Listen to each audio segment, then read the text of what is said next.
It is my pleasure to introduce our guest speaker. He comes highly recommended. Mike Kutzke is a speaker, trainer, and lifelong learner. He's interested in technology, social media, and how people and groups adapt to change. He has an MS degree in social sciences from North Dakota State University and a BA degree in criminal justice from Minnesota State University Moorhead. Mike presents on a wide range of topic areas and takes pride in his ability to blend humor, information, and adult learning principles in his training events. Mike Kutzke.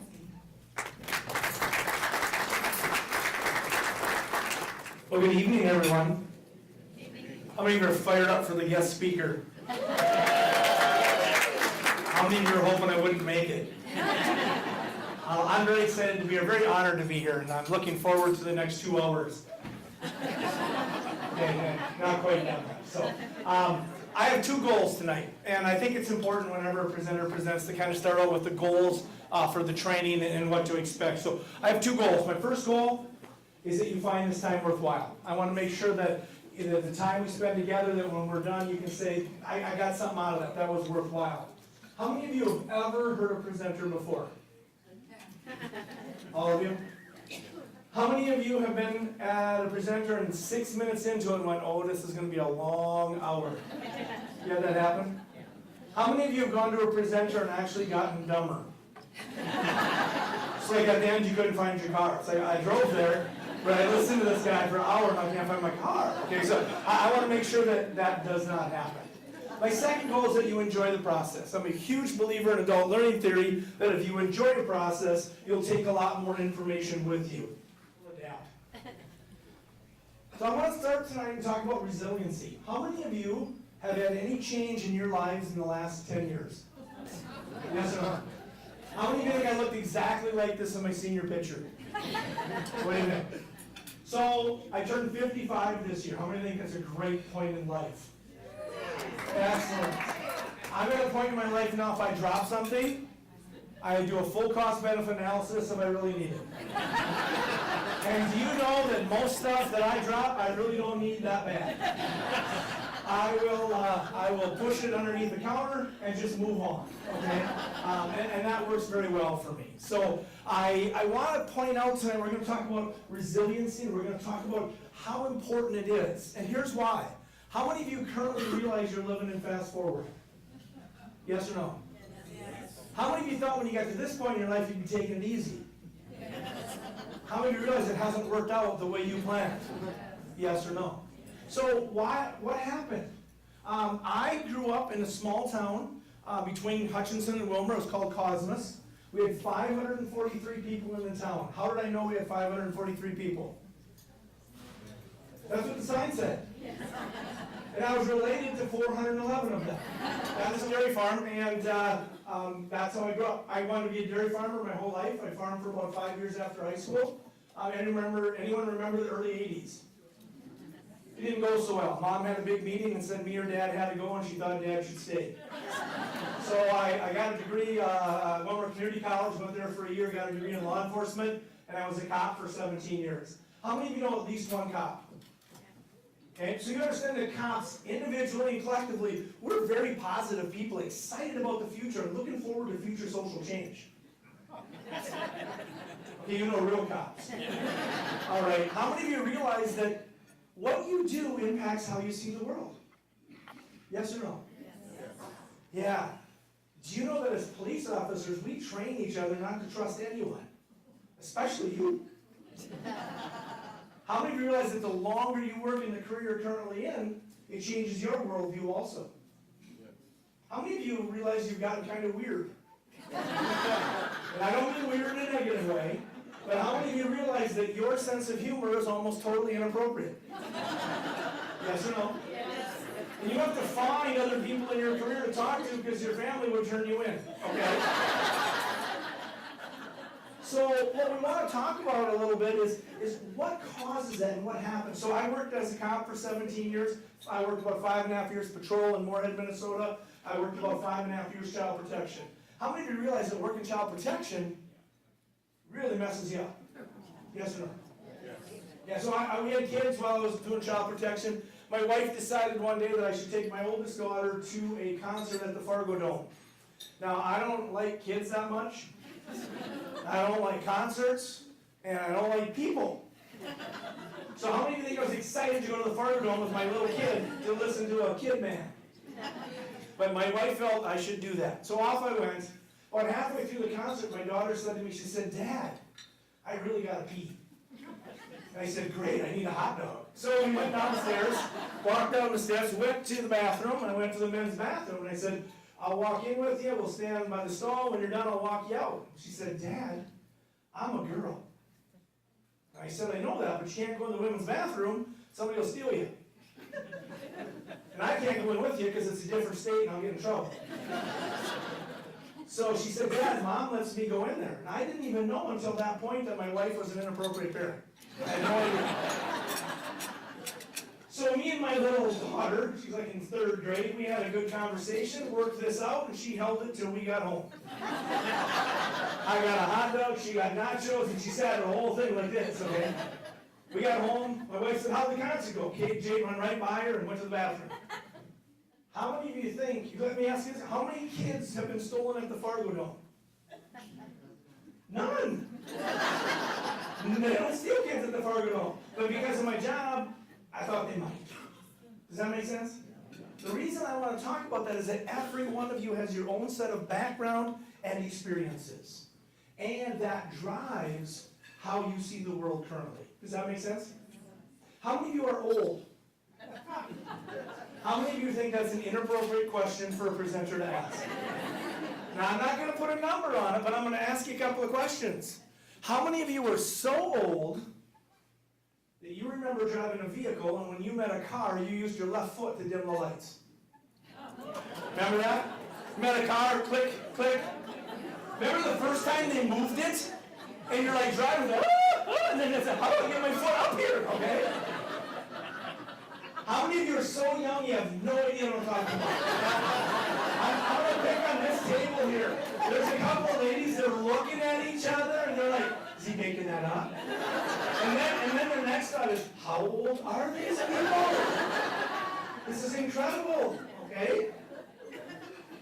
So I want you to realize that based on how old you are, where you grew up, what your family was like, you see the world differently and respond to it. Does that make sense? How many of you realize that there's a lot of differences between all of us? Who grew up on a farm in a rural area? You've got it figured out.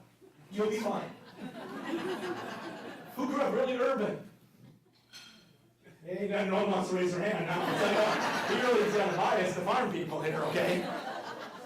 But the reality is, how we go about things is really based on our past experiences. And when we talk about resiliency, that's key.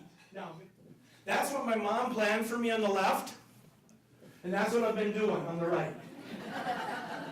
How many of you have kids? All right. How many of you wish they listened to better?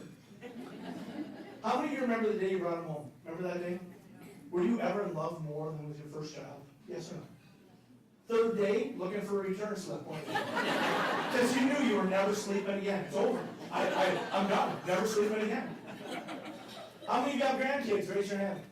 How many of you wish you could have went right to the grandkids and skipped the kids? Yes or no? Grandkids are cool, right? How many of you realize that your whole process of life isn't quite what you think it should be? Yes or no? You ever go to the grocery store and they don't have what you need? Yes or no? How many are like, "Oh, what a great opportunity to purchase something I didn't want. We should try some new things." So we're going to talk now. I want to give full credit. These are not my concepts. These are from Malcolm Gladwell. He's my favorite author.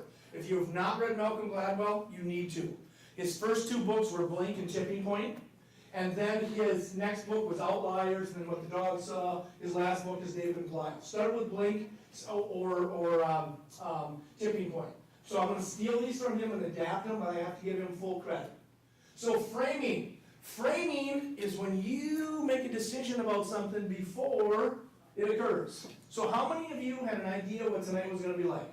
Yes or no? Yes. Why did you have an idea?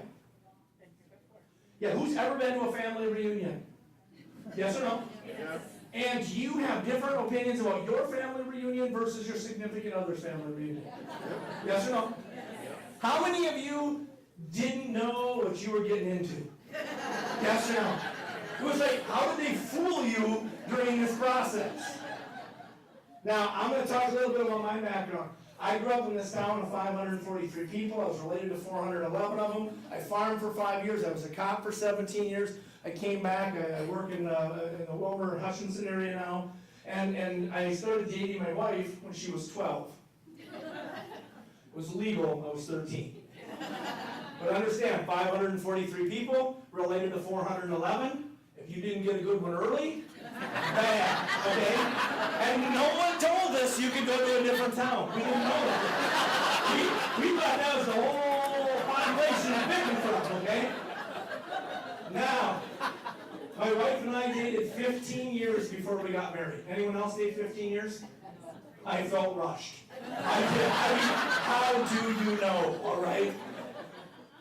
The reality is, we frame things based on our past experiences, and unfortunately, the older we get, the more rigid our framing process is. Does that make sense? I'll give you an example. And I hope I don't offend any small businesses tonight, because I tend to do that accidentally.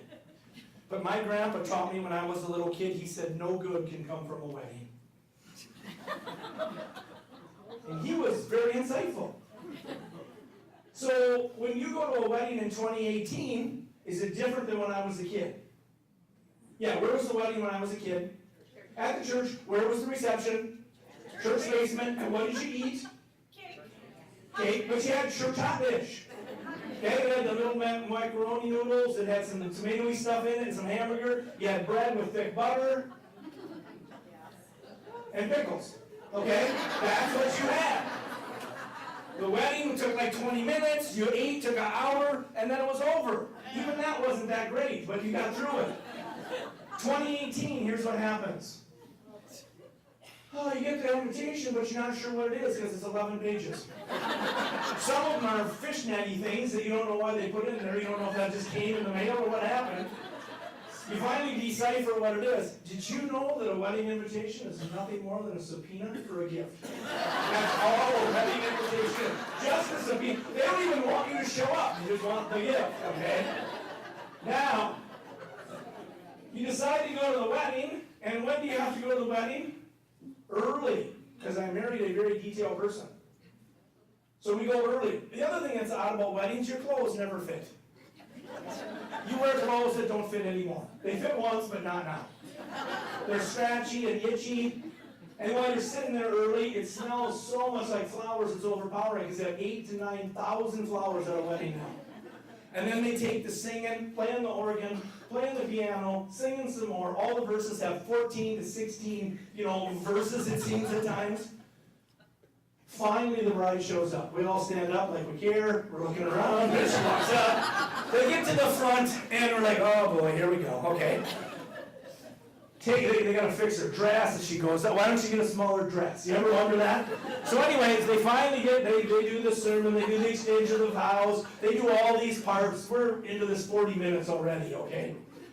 And when you think it's over, it's not. Because now we have the giving of the roses. Do you all know what a blended family is? Yes or no? Some of these people have 11 to 12 grandparents, okay? The giving of the roses takes a long time, all right?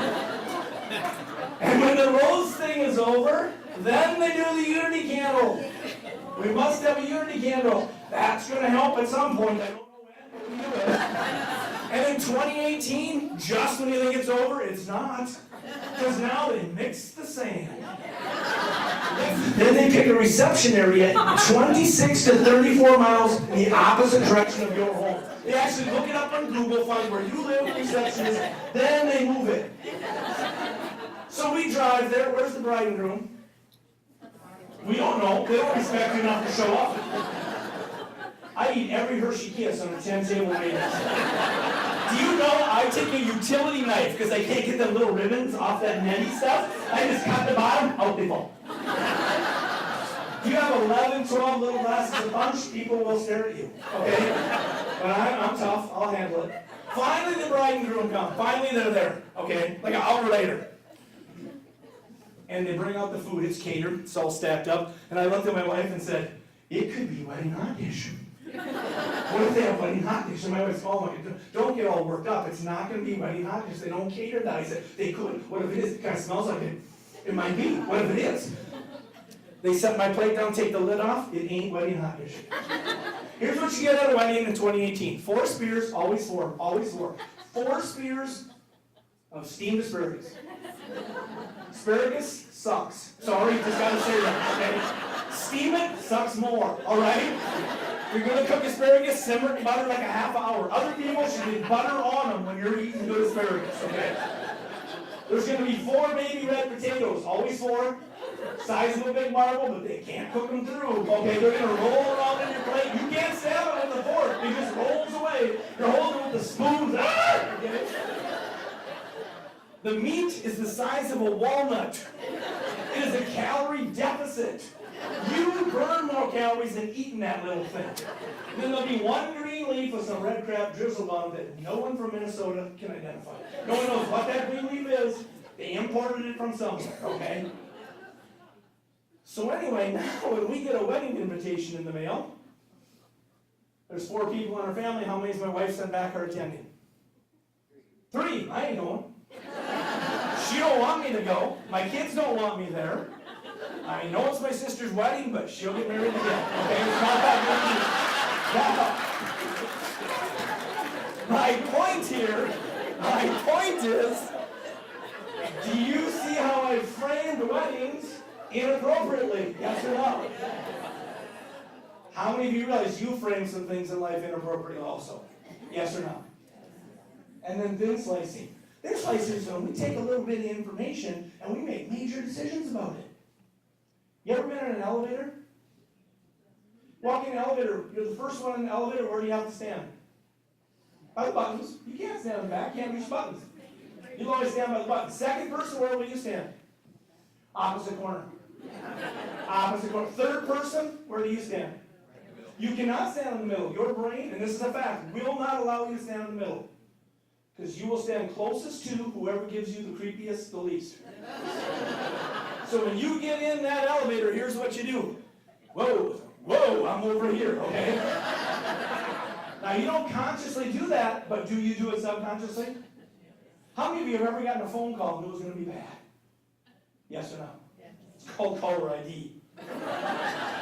You ever get there like, oh crap, okay? Thin slicing. So what does this have to do with resiliency? Everything. Because if we expect things to be negative and we frame them as negative, guess what they will be in our lives? Negative. You tend to find what you want and what you look for. Not your car keys, sometimes they're just gone. But I mean other things. This is the most important slide I have. Increasing our capacity to adapt. You want to be resilient, you've got to be adaptable. You've got to be nimble, you've got to be flexible. I don't care if you're an individual, a family, or a business. The successful businesses in the future are going to be adaptable and nimble because society, life, commerce, everything is changing so quickly compared to even 5 and 10 years ago. Would you agree with that? So let's talk about this. What makes us and gives us ability to adapt? First, it's our tendencies.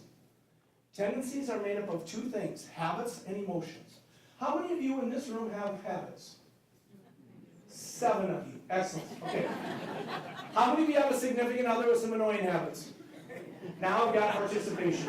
How many of you would like a list and some paper and some time to make this? Okay. Habits. Let's see how powerful they are. Please cross your arms. Get a good arm cross going. Now I'm going to count to 3. When I get to 3, I want you to cross your arms the other way. 1, 2, 3. Go ahead. Got a couple of people in the middle struggling. We'll let them catch up. How many of you right now are like, oh, this is way better? How many of you are actually almost creeped out? Okay, you can stop. Now tomorrow my challenge for you is when you get dressed, put your other leg in your pants first. Half of you will tip. You'll just be lying there. Because you can't put your pants on the other way. Because you're habit-driven. Do you know that how you communicate is habit-driven?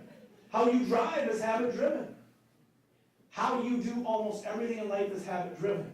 And to be nimble, to be flexible, to be adaptable, we have to check that. And I'm here to tell you that organizations, profit for nonprofits, small, medium, and large, have habits. You ever been to a staff meeting, came up with a new idea, and you had a designated idea crusher to make sure it didn't move forward? Yes or no? We tried that in '94. Didn't work. Who would do this? We can't do that. Who would cover what we're covering now? We've always filed it this way. Let's talk about emotions. Now, I don't know about you, but I grew up in a small rural area of Minnesota, and we were stoic people. Any stoic families and communities in the Alberta area? Here's my definition of stoic.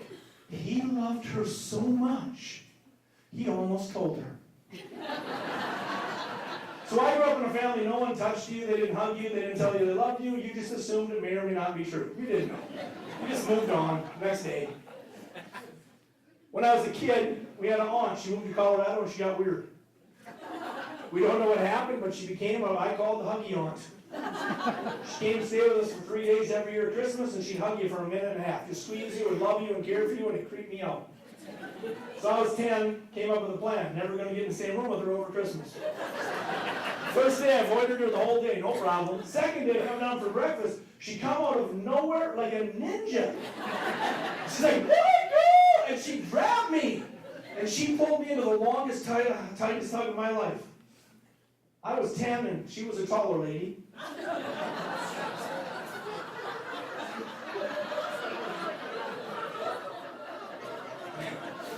Now, understand the emotion that went on, yes or no? Yes or no? When I see her, I still blush, okay? That was 40 years ago. My point is, we are not good at talking about emotion. We're not good at understanding how emotion impacts decisions. Do you know that most of the decisions you make in life are based on emotion, not logic? Yes or no? How many of you have made this assessment? I bet on his days off, he probably teaches aerobics or Zumba. Anyone make that assessment? No. No. How many of you realize I need to eat better? All of you. Okay? Is it easy to eat better? Yes or no? No. I've been on a diet since I've been 7. Okay? I've always been large. My mom lied to me for years, told me I wore husky pants because I was a tough boy. Okay?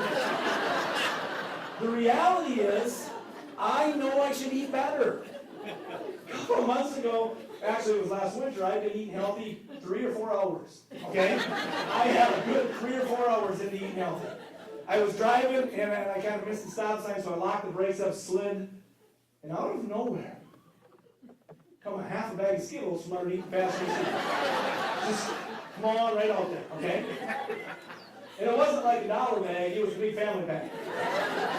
And when I saw it come out, I went, oh. So I picked it up and threw a few in my mouth. But it was 30 below and they were frozen. And I got bad teeth, okay?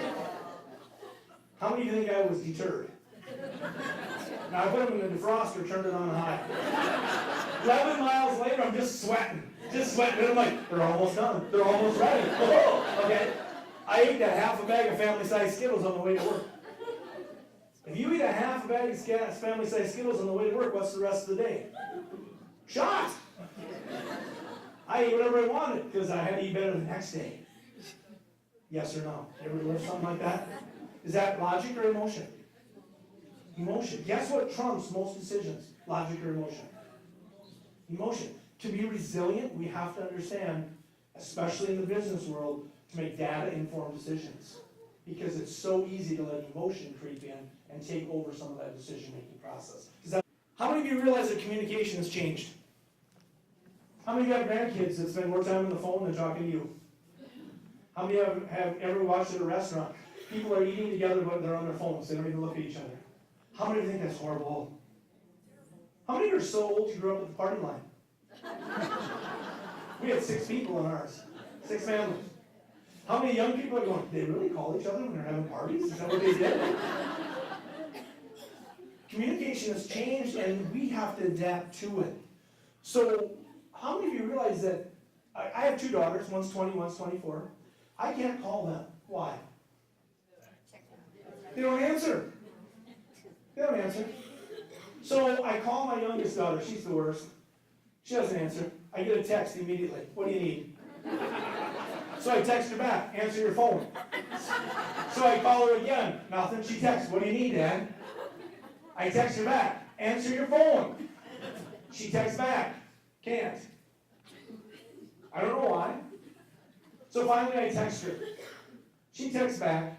Now, we've been playing this for years. So what do I do now when I need to talk to her?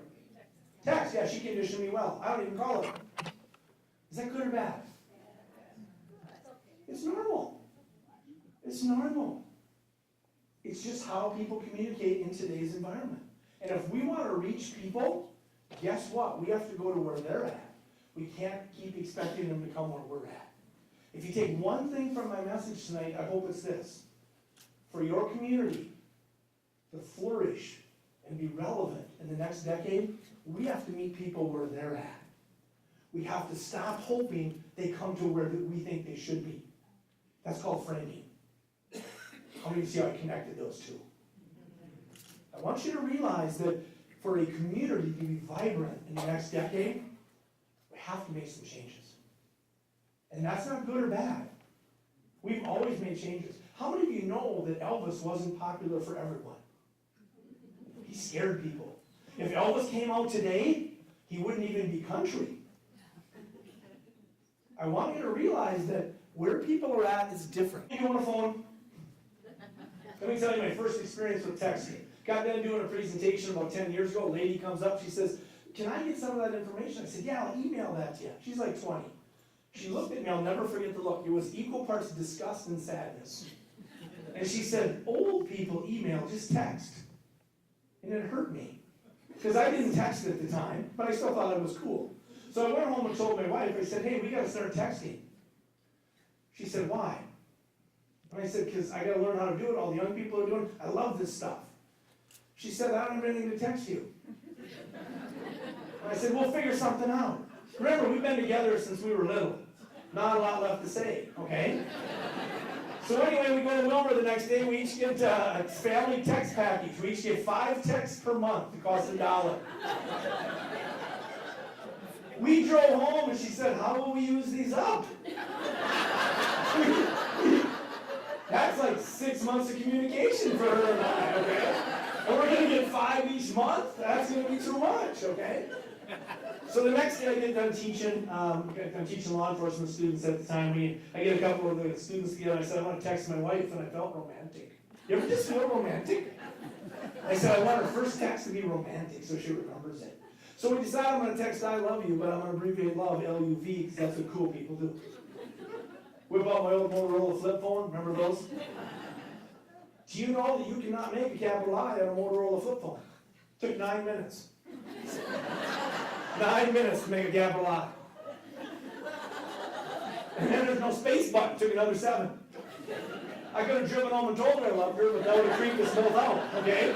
So the reality is, I got the I in the space, and then I got L-U-V, space, and I'm like, I got this. I'm cool. Got it. I can text. And then I got the U, and I thought, college student wouldn't type out U, they'd abbreviate it. U.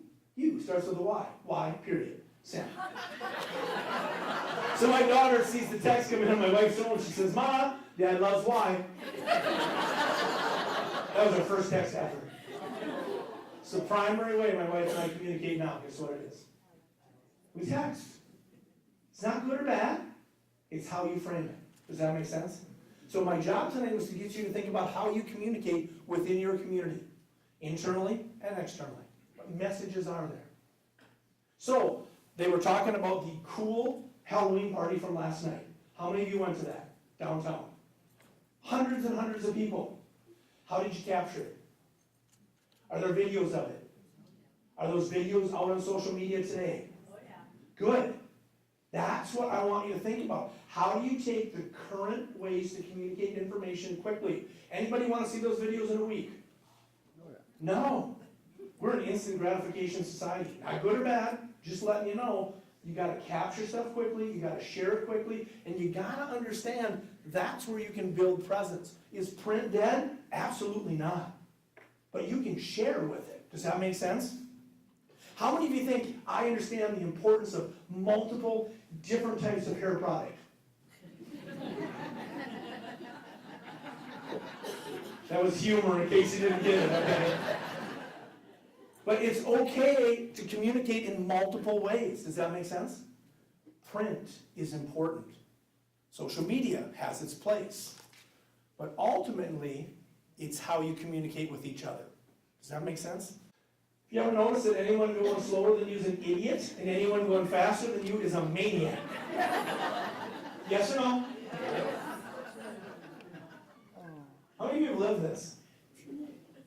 I was driving last winter, we had a big ice storm. I drive an old Camry, and at exactly 43 miles an hour, the front end would break free and you couldn't keep it on the road. I got like a 30-mile drive. What's the correct speed to drive? 42 and a half. You don't want to go in the ditch, but you want right to be on that edge, where you're a little sweaty, but you can hold it on, okay? I come around a corner, and there's some older people in a big old car. They're doing 31 miles an hour. Did I look forward and say, wow, what a great opportunity for these two that have done so much for our community to be out and drive safely today? Is that what I thought? No, I'm like, if you're that old, stay home. How many think I'm a horrible human? No, I'm just normal. I had to pass him. It wasn't safe to pass him. All sweaty. I give him a look. About 8 miles later, a young lady passes me. She's got a college sticker in her car. She's going like 55. Well, as she went by, I'm like, I hope you crash. Now, I didn't want her to get hurt, but I wanted her to be in the ditch so I could drive in and look at her. Okay?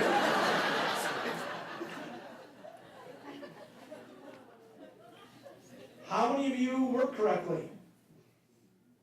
Let me reframe that. How many of you wish your coworkers were more like you? Yes or no? Another area of resiliency. The more you can accept other people's patterns, beliefs, ideas, the more resilient you'll be.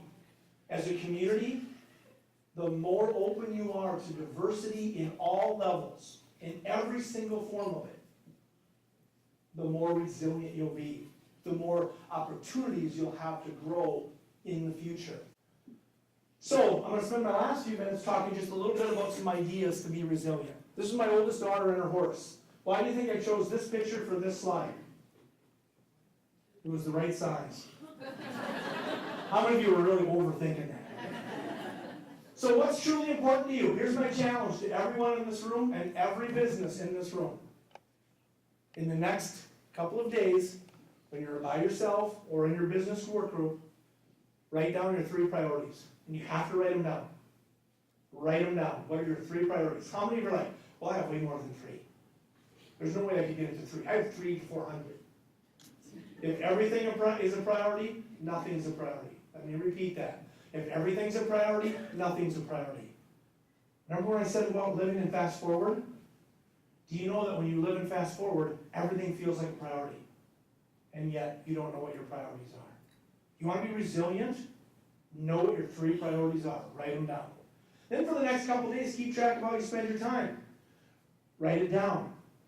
How did you spend the last hour, 2 hours, whatever that may be? After 3 days or so, compare what your priorities are with how you spend your time. Here's what we know. People that live a fabulous life do 2 things. 1, they know what their priorities are. 2, they spend the bulk of their time, energy, and resources in those areas. Let me repeat that. People that live a fabulous life do 2 things. 1, they know what their priorities are. 2, they spend the bulk of their time, energy, and resources in those areas. Is the same true for a business? Yes or no? Yes. Are there more expectations than ever before in small businesses, in small communities, in rural communities? Yes. That's not good or bad. It's just the new normal. So in that new normal, knowing what's important to you is the first step in being resilient and setting yourself up to be successful for the future. This is my daughter's dog. It's a Shih Tzu. If you're a dog lover, this next statement is going to offend you. This dog serves no evolutionary purpose. This particular breed of dog is just because people are mean, okay? She got this dog. She went to be a pharmacist. She graduated from pharmacy school in May, passed all her stuff, got her license, and then to celebrate, her and her boyfriend got this dog. Its name is Minnie. It now controls all of our lives. Here's the first observation. She sends 20 plus Snapchats per night to my wife. This dog spends 20 to 30 minutes per day posing. My daughter moves her finger and it moves its head. So we get all the angles.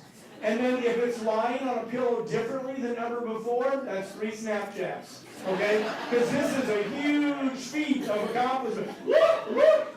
The day it could jump to her bed alone. Video after video after video. It's like, it's jumping on the bed, okay? It's not that exciting. But I mean, you're like, oh my God, this took the whole thing over. It has a bandana. It has a bandana for each activity it attends. Yesterday the Snapchats came with a costume and a Halloween bandana. You want a small business idea? Do you know that last year in the United States, I have not seen the data for this year, last year was the first year that people spent more on their pet costumes than people costumes last year. This dog wears this for a Vikings game that my daughter doesn't watch. She's never watched a Vikings game. But the dog, because it's Vikings Day, it's a home game, has to wear this. It doesn't even look comfortable. She eats only at pet-friendly restaurants because she can't be without her dog. Now, how many of you think this is a bit excessive? It's not, because what does this dog do? That dog adds value. She lives alone. She's in Rochester. She loves it. Because that dog's there, she loves it more. That dog has added more value to her life than I ever will. And I'm okay with that. Because don't all parents want their kids to be happy? That dog makes her happy. I don't really like it. They let me watch it. When they first got it, I didn't want to watch it.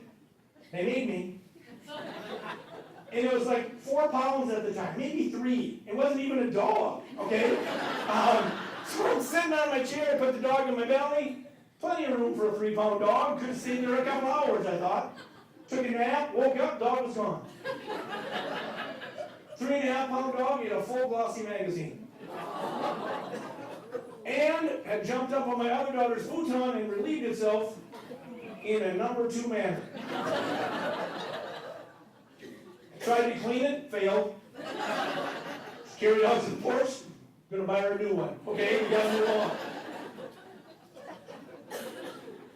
I don't care what it is, personally, professionally, for your business, for your organization, the question should always be, are we adding value? Are we adding value to others? How do you add value to other people in this community? I want to take a moment here and I want everyone to give all of the volunteers, all of the award winners tonight, all of the people at the chamber a round of applause. Because guess what you do every day? You add value. Let's give everybody a nice round of applause.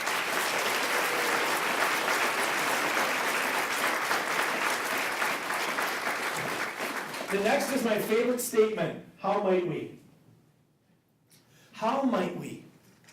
How many of you have ever been to a meeting where an idea came up and everybody spent quite a bit of time making sure it didn't move forward?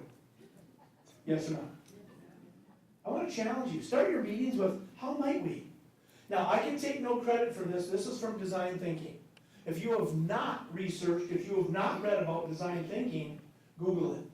Spend an hour in the next week and read about design thinking. Because design thinking is all about coming up with an idea. It's about seeing how to meet a need, how to add value. What is your proposition statement? And then you prototype it. It doesn't have to be perfect. You have to just prototype it. You see how it goes. How many of you have ever made a bowl of Cheetos? Anyone? That's where you take Cheetos and put them in a bowl? You all done that? Okay? It's really not that hard, okay? So anyway, I made myself a bowl of Cheetos one night and I'm watching TV. And halfway through the bowl, I thought, these would be better with Hershey syrup on them. Oh. Now stop right there. Do you know that collectively this whole room did the same thing? You moaned in public. You went, oh, and then you made a scrunchy face. All of you. And then you looked to the person beside you to make sure that I'm not stable. This is what the whole room did. You went, oh, okay. Now, how many of you realize that every time a new idea comes up at work, you do the same thing? You don't do it all verbally like that, but inside you're going, whoa, that's dumb, okay. How did that person come up with that? Did they have a fall today? Okay. My challenge to you, now let me finish my story, I guess. It wasn't as good as I thought with the Hershey syrup.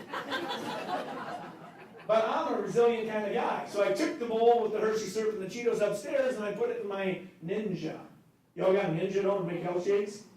How many of you realize that health shakes suck, okay? Unless you put ice cream in them, all right? So anyway, I took the Cheetos and the Hershey syrup and I put it with some ice cream and some whole milk, because I'm a dairy farmer, and I blended them up in the Ninja. It's pretty good. Someday you'll be at the Dairy Queen and they will have a Cheeto Blizzard. And you're going to go, I met that guy. He was ahead of his time. How might we keep that short phrase in your mind at every meeting you go to? Community meetings, how might we communicate differently? How might we be more attractive to pull people back? I was at a meeting yesterday. How many of you have heard of the term brain drain, where young people leave smaller communities? Yes or no? You all heard of that? How many are like, whoa, we gotta get that to stop? Do you know that's been occurring as long as there have been people? The key is to figure out how to get them back when they're in their 30s. Because then you get all their knowledge with them. Has your community talked about, instead of trying to keep the 18 and 19 and 20-year-olds here, how do we get the 30 and 35-year-olds back? Have you had that conversation? Question is, how might we? How do we think about that differently?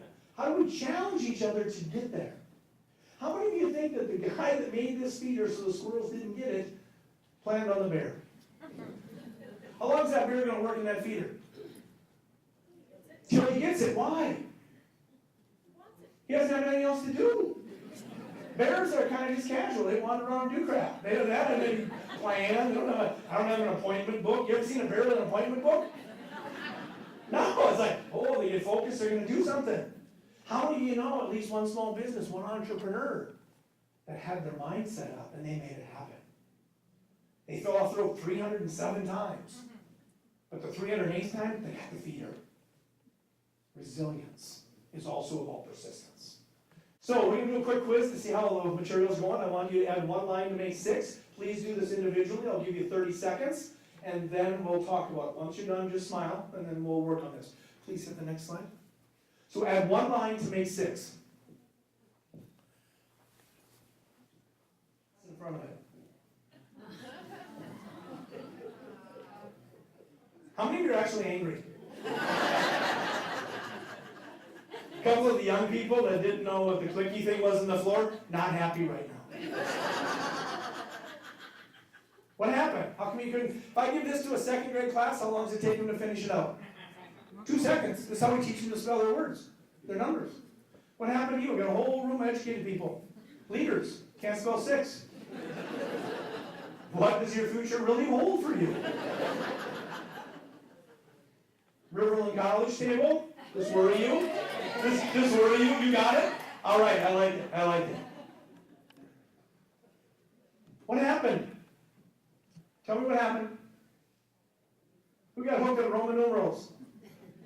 Here's my question. Why are we still teaching kids Roman numerals? Other than the Super Bowl, when do you need them? Serious, once a year you watch the Super Bowl, other than, you don't need this. Stop teaching this in high school. Stop teaching it in elementary. And get rid of cursive. That's a horrible thing. How many of you right now is, he's a horrible human, I like him not much, and even less now. Yes or no? Emotion or logic? Emotion. How many are like, oh no, I've got an argument here that's logical. All I want you to see is that this goes back to our habits and our patterns. Comfortable with fuzzy. 2018, 2019, and 2020 are going to be way fuzzier than any year before. I'm going to ask you a personal question here. How many of you are at a point in your life where you believe certain things should not be pierced? Yes or no? How many of you realize that's based on your past experiences? Yes or no? Okay, now let's talk about that. Visualize a clock, a big, beautiful grandfather clock, just a beautiful one. Perfectly tuned and humming along. Give me 5 words that describe a clock. This is like the interactive part. I'll coach you through it. Throw out 5 words that describe a clock. Noisy. Noisy. Noisy. Beautiful. Beautiful. Wood. Helpful. Wood. Numbers. Could you say precise? Could you say predictable? Could you say organized? You ever see clocks where the numbers have been changed around? Not really. How many of you realize that many of you are clock type people? You're detail oriented. You're what I call list people, checklist people. You love checklists. You like to know what days you have off at work for the next 7 years. You like to discuss every project through every possible scenario that could go wrong possibly. When you drive, you almost get a headache because you're looking so hard for other people doing bad stuff and a possible skunk. Okay? I married one of these. Let me give you my example. My oldest daughter was going to graduate, so she started a year ahead of time. Every part of the graduation had its own checklist. Food, decorations, chairs, tables. She had a full 30-ring binder of checklists, each in its own individual plastic sleeve that you stick the checklist in. And then in the front, it's got that plastic thing. She had a checklist of the checklists. She's also a coupon person. She refuses to pay full price for anything. So we were having pulled pork, salads, pickles, and beans. She started buying beans a year ahead of time. On sale, never paid full price for a can of beans. Okay? So the day of graduation, I get my buddies all together. Remember, my wife and I grew up. I take my buddies, we all grew up together. We go in the kitchen, I said, you got to see this because you won't believe it if I tell you. In the garage, in the line of food, there's the vat of beans. You all seen the vat of beans at graduation? It's the white roaster cookie thing, got some water underneath it, then it's got the porcelain deal, and then it's got the beans and the thermometer. And then in the house is what I call the backup vat. Because this is the vat that you put the beans in to get them within 10 degrees of the outside vat so that you don't put cold beans in and accidentally not stir them or say from the right side, because that could occur if the person doing out the beans didn't have the correct training from my wife. So to minimize the opportunity for a mistake to occur, the inside beans were warming also to within 10 degrees of the outside temperature vat. So I take my buddies in, I said, look at this, because all the beans are like 20 cans of beans lined up to go in. We had 425 people at this graduation. So there's lots of beans. The beans were lined up in cans by date of expiration.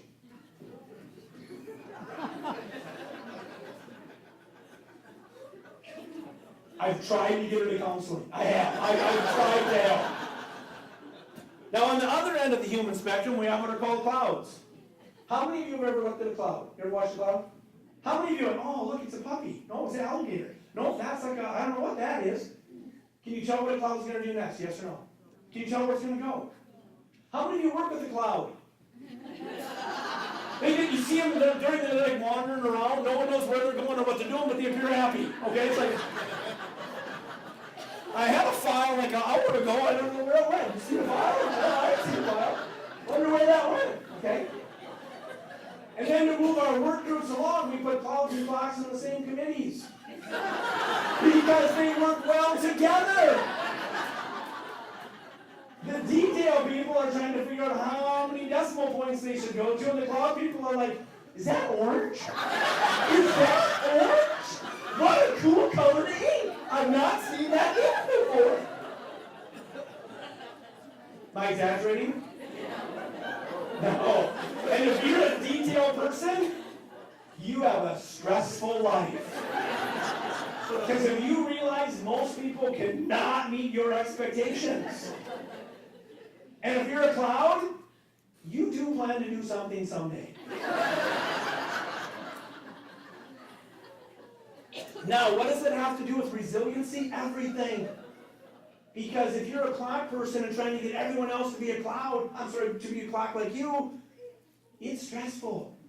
To be resilient, you have to let people be clouds. You have to tap in. Are cloud people, do they serve a good purpose in life? Absolutely. Life would be horrible if everybody was a cloud. Nothing would get done. If everybody was a detail person, less than nothing would get done. Because we couldn't agree on the possible detail of what should come next without super checklists. So what I'm getting at is, often you have to adapt. So I ordered I raced homing pigeons for like 25 years. Now I'm competing with roller pigeons. It's a very popular sport in my area. So anyway, I built a new kit box for these roller pigeons, and I ordered 3 pieces of 32-inch tin from Menards. I went to pick it up with my Camry, because 32 inches fit well in the trunk. But it was housed between 2 6-foot pieces of free tin. Being a farm kid, am I going to leave 2 perfectly good pieces of 6-foot tin laying at Menards? No, so I stuck it in the trunk and headed out. Got a block away and I fell out. And it weighs a lot when you're by yourself and people are honking at you, okay? Because I'm a cloud. I hadn't planned this all the way through well, okay? So I drive back to Menards, and I get a whole bunch of twine, like a mile, okay? And I tie it in with all this twine. And I drove home at 60 miles an hour with the trunk just banging on it the whole way. I actually had to turn the radio up because I could barely hear it, okay? 2 people honked at me. I just waved. I thought I must know them, okay? I get home, I pull in the driveway. Guess who's standing in the driveway? My wife. She looks at me and she said, "What's she doing?" I says, "I picked some tin up at Menards after work." She said, "How come you didn't use the pickup?" And I said, "Well, it was just 32-inch tin." My wife's pretty sharp. She said, "That looks longer than 32 inches. And I said, "Well, it was wrapped in this long tin, and I didn't want to leave it there." And she said, "How come you didn't fold your seats down?" And I went, "Damn it, okay?" I never thought of that. So then I folded them down, they slid right in there. They slid right in, shut the trunk. My wife goes into the house all like, since we've been little, she's always right. My point is, sometimes you got to adapt. Sometimes you need twine. Sometimes you got to fold your seats down. Sometimes you need another vehicle. But as a business, as a community, the message is you have to adapt. And in the future, we're going to have to adapt more and more and more. Because things aren't going to stay the same as long as they used to. How many of you remember when a policy lasted a decade? Yes or no? How many of you realize now that you don't even get this whole policy figured out when there's a new one? How about software? Remember the first time you got a computer? How excited were you? It's like, "Oh, this is going to be incredible." Yeah. How about software now? It's like, I haven't even figured out the other software. I new software. Let's talk a little bit about that whole process of how your brain, how your feelings interact when you have to adapt. Because if you can't adapt, things are very stressful and frustrating. Does that make sense? Today, I'm between belt loops. You ever been between belt loops? I got one that works when I sit, and one when I'm working on standing up here. And the two don't work well together, okay? We have comfort zones. Take a look at who you're sitting by. Look to your left and look to your right. How many of you are currently sitting by somebody you don't like that much, but they're less scary than new creepy people?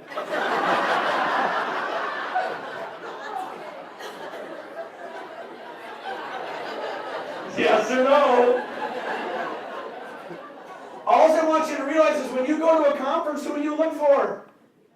Someone you know, because they're less creepy than these new people. Because new people take you where? Out of your comfort zone. You ever gone to a meeting and the whole group is like, "We got to stay where we're at because this is safe.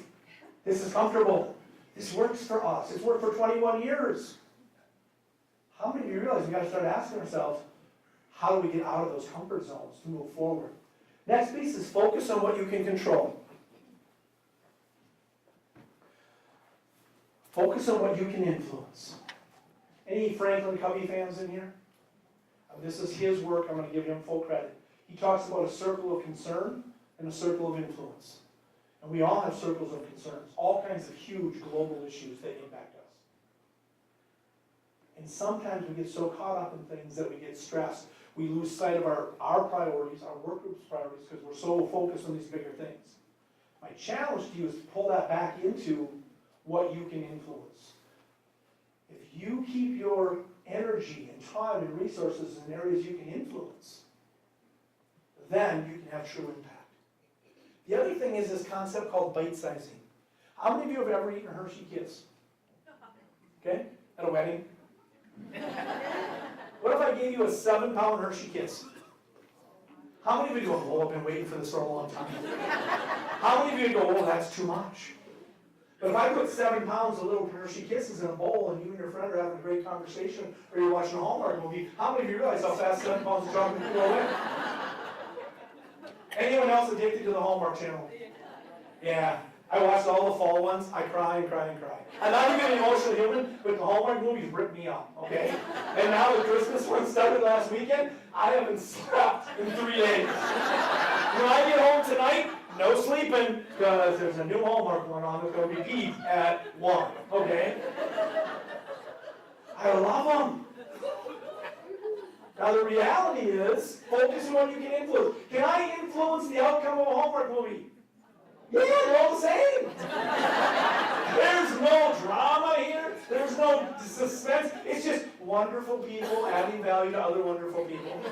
Okay? I mean, when you're done watching it, you want to add value to others. Okay? It's like, I need to call my friends and let them know I love them. Okay?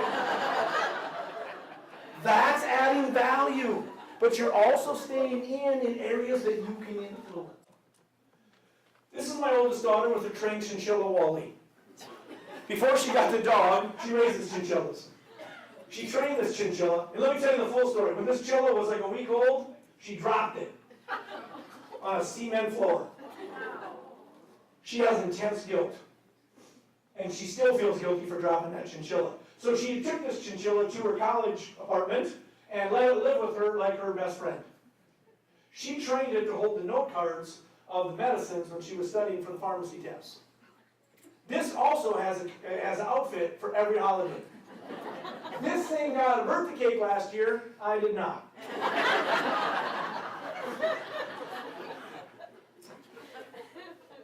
Let me tie everything together I've talked about tonight and close out with this. Folks, I want to challenge you as individuals, as families, as businesses, and as a community. You gotta try some new stuff. You gotta. And then you gotta have some fun. If you're clocks, this is hard. If you're clouds, you probably won't get to this. My point is, there's enough of you in the middle to make this happen. So pick 1 or 2 things in your life that you want to try that you've been putting off. When I was 42 years old, I decided to be a cowboy. How many think that's a great time to be a cowboy? It's been very interesting. My point is, it's been a lot of fun. I'm out of time where I tell you a couple of horse stories. The reality is, for yourselves, for your families, for your businesses, and your communities, I hope you take these things away with you. 1, know what your priorities are. 2, spend the bulk of your time, energy, and resources in those areas. 3, if you always make your decisions based on how do I add value to others, it doesn't matter if they're personal or professional, you will make the right decisions. Because if you add value to others, you will be successful. If you add value to others, your family will be successful. If you add value to others, your business will be successful. And if you add value, your communities will be successful. And you have something here that you have to celebrate. I am blessed. I get to come into your community tonight. I get to spend some time with you. But I get to see from outside eyes what you've got going on. And I'll argue some of you take it for granted. You've got connections. You've got people that care. You've got people that give. You've got a lot of people that add value and take pride in adding that value. And folks, I want to thank you for what you do every day. I want to close with this. Thank you for having me. It was an honor. It was a privilege. I hope we met our 2 goals. I hope there was enough message here where you can take something away with you, and I hope that you enjoyed the process. If I can ever be of help or assistance in any way, you can get a hold of me with my Gmail account. You get a blog out there. I'm also on Twitter. If you're not on Twitter, you need to be. It's my last challenge. So thank you for having me.